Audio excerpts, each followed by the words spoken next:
Amaphelula ngozondo kubona uqondo amafunda bezitho nontanda kuphakanyiswa avapho mnomano ntshanga sodiba ndlela ezohlwele zayidiba indlela zade zadiba nendlela kwamakye goduka ukuze angathinjwa lithambo lasemzini into ezatya isikhwebusa kwamkhwekazi kwanoqambulo nyathi kaloku eyasinda abazingeli sebesithi bayosele sibunyonywana zibutshebelezana zingazingangiwa ngabakhwekazi lipedlana laselenge kaloku umthontyinga nomi phezu kwentaba ntwana zinamaphela phezu kwentaba selenge atsebula ukunatha njengabendla enkulu omakhunga siyanqula siyacamagusha sithetha kaloku silapha kweli khaya lasemabheleni kulomzi wenkcubeko yesintu namhlanje kaloku bantu abahle nje baneyazi uba ngulosithathu olosuke siye siphatha into zokunyanga siphatha amagqabi siphatha amaxolo siphatha ingcambu siphatha amanzi siphatha amathambo siphatha amafutha senze zonto kaloku abantu abathi xa bezihlanganisile kubekho umntu ophilayo wena koqala usifumana kweli khaya don't forget to subscribe and hit that notification ukwenzela ukubana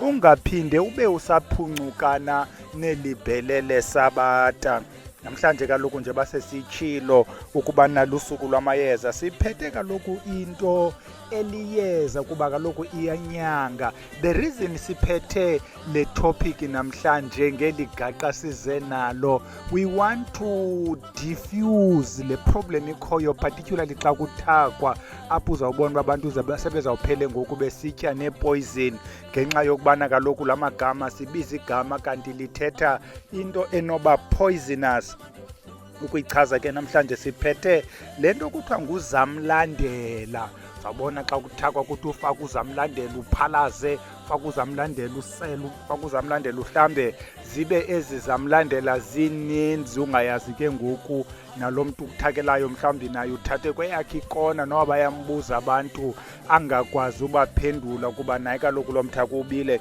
singekangeni sinjalo kuye uZamlandela with 3 quick announcements eyokuqala yethi namhlanje njeba is the 23rd of September 2020 we have 7 days before kuphele inyanga it means we've got 7 days before iform ivale kuwe wena mntu othi ufuna ubhalisa esikolweni kwaVusilanga emva koba ivalile ke a week after siyaqala isikolo the last group le igroup ekhoyo seyishekelwe yi3 weeks ibe iyaphuma oko siqhuba kakuhle ke ukuzotsho ngoku sazenze zenzwayo in the next week sizabe siyaqalisa ukuthaka next week ile Saturday siya kuyo sabe siyaqalisa ke ngokungena ekuthakeni sithake sigxotha impundulu nenyoka kuthi sa bazothemba kwe3 weeks ke baphume abantu esikolweni maswagawule siwarhuqe ke nje basiyenzile announcement yokuqala lethi wena mntu osenomntu obhalisa esikolweni sisavulile bhalisa ungacingi kuba xa ugqiba ubhalisa uzawufumana i-email nje abanye becinga kaloku esisikolo sikaVusilanga wena ayizizwe izikolo ziclever ezinezi automated systems ubhale and then ikuphendule hayi le kaVusilanga yabona noko isazisokolela wena lento kaVusilanga so siza ukuphendula ke xa sesigqibe wonke umuntu that's announcement number 1 esibini ethi bakhona abantu abalungiselela ukugoduka siyakucebisa kungaze ugoduke emva kuba kukhe kwavalwa ekhaya ixesha elide ungekamfumana ugila umkhondo apha emabheleni ozawuthi ngaye ugxothe ezo zinto bese zihlala pha kokwenu iminyaka ezinye sezicinga bazeza lapho kuba kaloku bungekho zazenza wena sithi kugila umkhondo ngulo othatha indawo yokuba ubize ixhwele lizokubethelelela likubize ke lo mali likubiza ugila umkhondo wenza lonto sibhekisana kuni ke ukuba urhulumente uyavuma basibolusa abantwana bethu ukuthi wena mntu ocinga uzawuthatha umntana umsesuthwini apha emabheleni zikhona izinto zolungisa umntana xa ezawuya esuthwini bazinto eziselwayo ukwenzela umntana ungabikho zinto ezingaphakathi kubekho izinto zofutha nangona abantwana bethu bengafuni ufutha kubekho ezi zoklina ibhoma phambi koba umntana angene kubekho ezo azawuthi umntana noba sepha ebhomeni xa into zingahambi kakuhle banethi tswetswe siyazenza ezonto kaloku sizama ukunyanga gawula ke bhele urhuqe masirhuqe ke abantwana bahle singene kuyo itopic yanamhlanje uZamlandela bese sitshilo kaloku sithi uzawuthi umuntu othakayo phayana kuFacebook thatha uZamlandela wenzele oZamlandela bathathu bantwana bahle kukho uZamlandela olixolo, lixolo elifana namanye amaxolo emithi, lixolo lomthi. Kubekho uZamlandela oligaqa ozawufana nombola, uba uyawazi umbola, abanye bathi ngumbola, okanye ufane nocubudwana. Xa uwajongile ayafana, ungathi ucimba ngabombola okanye ocubudwana xa ususe amagqabi la ngaphezulu. Yilo consistency nokakuphuqeka kweza layers ngaphandle, nguZamlandela lo oligaqa. AbaZamlandela ke lo ulixolo nalo uligaqa, nangona singancokoli ngabo, ngamayeza esiwasebenzisa kanye kuloo nto itshiwoyo ukuba nguZamlandela. Ukuba sifuna izinto zomntu zibuyele kuye, izinto ezimdaka, uwadibanisa nabo gqoma ompinda, onke la mayeza okubuyisela into emntwini wayo. Sisebenzisa yena uZamlandela. Siphinde lo Zamlandela siyamsebenzisa kwizinto ezintle xa sifuna umntana omntu ofuna into zakhe ezintle zihambe naye, zimlandele. uZamlandela uyi-all-rounder ethile wena, abanye bayamsebenzisa naxa uthiwa umntu wakokwenu ethiwe phayana bamenzakalisa, kuthathwe loo magazi akhe, loo mpahla yakhe ishiyekile bubhubhile, idityaniswe nezinye izinto ezidityaniswa naye, kuthiwa makahamba ayozilwela. Bazawusebenzisa bona oZamlandela. Asithethi ngabo ke aba, sithetha thina ngalona oyinto eligaqa elimhlophe, gaqa elimhlophe. Umhlophe ke ngulo wechoko, that white, lela gaqa eligaqa. Ukuba uyafika kwezi ndawo, masiqale siyichaze le nto ethi xa ufika kwindawo ethengisa amayeza, wena mntu ujonge ukuthaka kaFacebook uthi uzofuna uZamlandela, uzawufumanisa uba bazokubuza ukubana ufuna ophi. Bazawuthatha lona because yena ulula ukumfumana, bakunike seplastikini yambi kunukisela nalapha eteksini. Ngulo Zamlandela ke, kuthiwa ngesilungu yi-mothball. Mothball uyifumana kakhulu kwezi ndawo zi-hardwares, kwi-garden section. Siyaphinde siyacebisa ke kuba ezi zinto zethu zesintu njengoba sasitshilo, xa uyothenga into, umzekelo uyofuna ivasilina kwakule ndawo ivenkile ithiwa yi-10 rand, uzawuthi xa uya kwindawo yamayeza uyothenga the same vaseline biyanyanga, iyanyuka iprice. So naye uZamlandela lo xa uyomthenga kuthiwa yi-mothball, is cheaper than xa uyomthenga kwindawo yamayeza sekusithiwa nguZamlandela.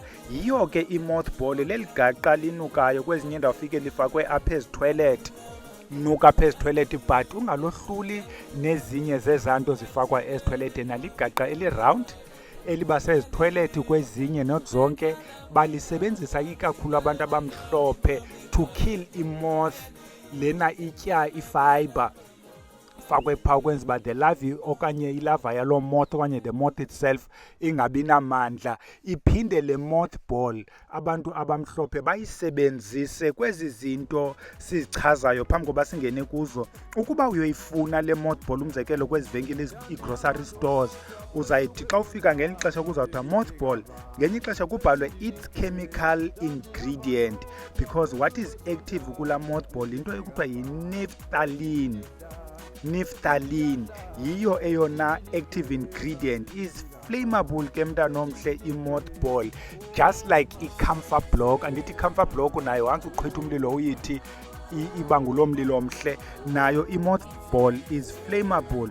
Kuthe ngenxa ba i-flammable, ezinye ii-laboratories zayeka le naphthalene zasebenzisa into ekuthiwa yi-paradichlorobenzene kuba yona is less flammable. But zombini ezi zinto zi-toxic, meaning uZamlandela lona ayilo yeza emalize lingene emlonyeni.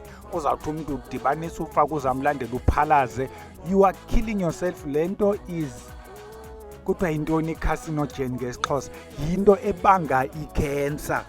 Le nto is carcinogenic mntana omhle. Masingene ke simsebenzisela ntoni uZamlandela apha emabheleni, because uba uyafika apha ekhaya uzawufika ekhona uZamlandela simfake kwicontainer evalwayo ukwenzela bela vumba lingaphumi. uZamlandela usetyenziswa kwezi zinto zilandelayo. 1, bese sithethile ukuthi abantu bamsebenzisa as toilet because uZamlandela diffuses esa smell sibi kusheke isesi smell noko sinyamezelekayo setyenzwa kulonto ke as toilet. Nawe ke mntu othi mhlawumbi bunalo methi yakho yagalwa ngamanzi ubulibele uvala itepo yanuka uthathe ezo nto uzithathayo sizawuzincokola ngenye imini uthi xa ugqiba ufake yena uZamlandela lo ukwenzela ukuba esa smell sala methi inuka ingathi into ebolileyo isidifuse kusheke kunuka uZamlandela. The advantage ke with kaZamlandela kunezinye esikhe sasebenzisa kwezi methi zinukayo yena unuka ixesha elide. We once used ezi fragrances uma sizawunuka but after ixesha iphele uZamlandela uyamsebenzisa ke kuloo methi yakho uyinukisileyo. Nakwelo gumbi wena ukhe awabikho ixesha elide xa uvulayo kunuka into engazwayo uZamlandela uyangena. Ukuba umamele lento ndiyitshoyo kakuhle ungumntu wamayeza uyakwazi ukumbona uba lo Zamlandela uzawuhamba hambe ayongena phi sizayofika kuyo loo ndawo kuwe wena mntu ongazukwazi uyiqikelela lento. uZamlandela uyasetyenziswa as i-mouse or rat repellent.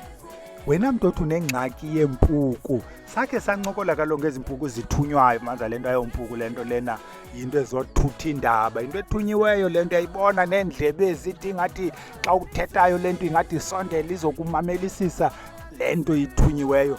Sithi ukubana uthi kudala ubulala impuku wazizama zonke into zizanywayo zempuku kodwa le mpuku ayihambi sathi ngenye imini uzuzame imboziso efresh funeka ibe fresh. uZamlandela ke naye uyangena kulanto yogxotha la mpuku ithunyiweyo aphinde agxothe nezinye impuku zokwenyani. Remember ezi zinto zizinto that rely on smell.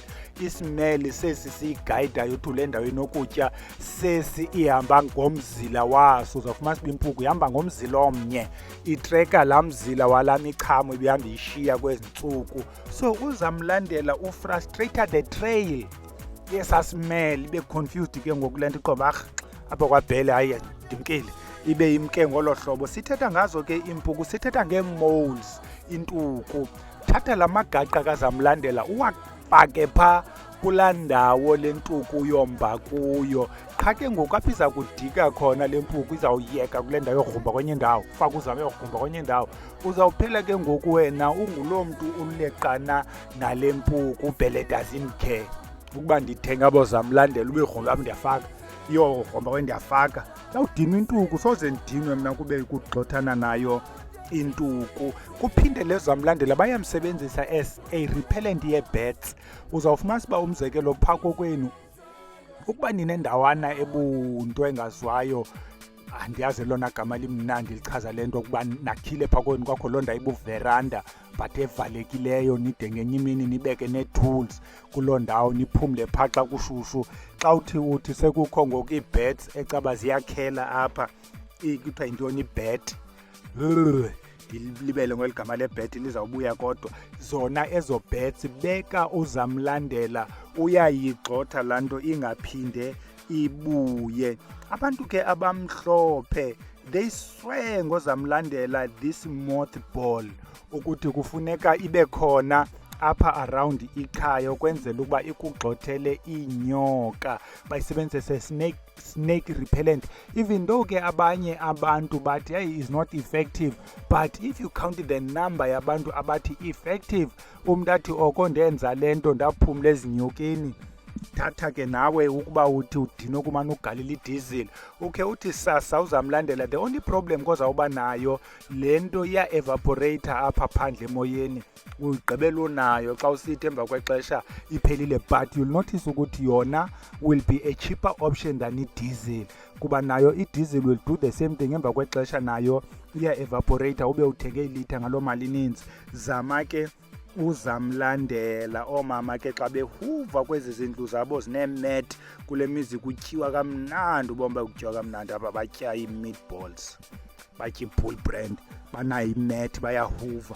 Kulo mhuvo wabo ke basebenzisa uZamlandela bamfake phayana kulaa nto ihuvayo so that when it sucks le hoover it sucks ii-fleas sithetha thina ngabantu batya kamnandi. Xa ungumntu otya kamnandi uba neekati apha ezineentakumba, uba nezinja apha kwabhela inja ihlala phaa phandle ingena endlini, asifuni nje endlini. Kanti kule mizi kutyiwa kamnandi uZamlandela uyabancedisa to kill ii-fleas zezi zinja zabo sihlale endlini. Iphinde ke lento ngoku besikhe sathi sithi wena mntu okwazi uyilandela ukuzotsho ngokuba iyaphi le nto aphi iyakhona. uZamlandela uyasetyenziswa namayeza esichitho. uZamlandela wena mntu othi uyachithwa, kaloku ujonga le nto xa uchithwa urhawuzelwa ngamashiya, urhawuzelelwa yonke le nto irhawuzelelayo omnye namangolwane. Those are things ezithakwe ukuba zibe zii-insects. Urhawuzelele kuthiwa ziintwala zehagu hayi ngamangolwane. All those are insects. So sibulala zona ke eza insects zi-spiritual, singakwazi ukuzibona kodwa wena mntu wazo. Omnye umanzi uchuba isigcawu athi nantsi intambo ezigcawu, akubonwa sigcawu, uyayibona yena. Ubethwe ngazo izigcawu, kuye zikhona because zidlala ngale ngqondo yakhe spiritually. oZamlandela ke sibasebenzisela ezo zinto apha kwizichitho. I repeat, akangeni emlonyeni, simsebenza kumayeza okuhlamba. Apha ke ekuhlambeni we check lo mntu sizawumsebenzisela iyeza elinoZamlandela ukuba akanaproblem naye asthma, akanaproblem naye respiratory infection, because one of the challenges zabo oZamlandela aba xa ungumntu oreactayo will cause le nto kuthiwa i-difficulty in breathing. Uzawusokola uphefumla xa ufakwe lo Zamlandela because kaloku unale chemical ebesigxothe ngayo iinyoka neempuku nayo yonke le nto igxothwayo iyakuvala ke le chemical because istrongo mntana omhle, asizuyijika loo nto. Uzawuhambahambe lo Zamlandela wena mntu oye wahlamba ngaye kwakwafutha. Apha ekufutheni you must remember ukuthi uzigqumile, you are inhaling the smell salo Zamlandela, the chemicals. Uyayenza ne-dizziness kubantu abathile, uyayenza ne-headache. So kubalulekile ke wena mntu uthakayo ungathi xa umfaka uZamlandela lo ube yinto ifaka kumntu wonke, ingasuke uyifakele lo mntu phambi kwakho othe wancokoncokola naye. Siyamfaka kwizinto ezibulala izilwane ezizibunyoka particularly. Remember when we discussed izilwane kuthiwa ulaliswa nesilwane, isilwane is anything evusiweyo, is not one size. Ayonyoka, ayothikolosha, it could be anything. Komnye umntu yinyoka, komnye umntu nguthikoloshe, komnye sisiporho, komnye ngumamlambo, komnye yintaka, komnye sisilwane loo nto leyo. So umntu amayeza ukuba uyayazi ukuba esi sakho yinyoka uzamsebenzisa uZamlandela. Kodwa ukuba wena kuthiwa uvuselwe isiporho, uvuselwe loo mntu ukuba bengulo moya umdaka, eso siporho asizugxothwa nguZamlandela, unida wena amanye amayeza. Sizama uthi ke bantu abahle besiphethe loo nto kaZamlandela esenzela ukubana singangeni kumgibe osebenzisa amayeza asigulise kuba singakhange sicaciseleke kule ndawo besiyofuna kuyo uncedo. Nakho ke ebesikuphethe apha kwaVusilanga emabheleni, sihamba nazo kaloku izihlwele ezikhulu, izihlwele zamaqoco, amatshawe namandlovu. Besithunyiwe ke size nayo sayiphaka ekaZamlandela, siyayicela ke nayo ukuthi mayivume ulala, ixelise ezinye ezizalalayo. Sidibane Saturday. Today is the 23rd. Saturday ke mntana omhle sizabe sincokola ngesiduli. Sabe sithetha ngesiduli. Yintoni umsebenzi wesiduli? Siye esidulini. Sabe sithetha ngaloo nto ke wena mntu unyangayo particularly, ingaske usondele wena mntu othi ndiyanyanga, ndinabantu endibanyangayo. Uzuze kaloku uzomamela xa sincokola ngesiduli kuba naso siza kuthatha sikubeke endaweni apha ekunyangeni. Nawe wena mntu uthi andinyangi, yiza uzova ngesiduli, kukhona oza kuthatha wahambe uyosebenzisa isiduli. Bese sitshilo kaloku ubhele sathi masiyeke ilale, sibulele kwaba sithumileyo, sithi kubo makube chose kube hele, siyacamagusha.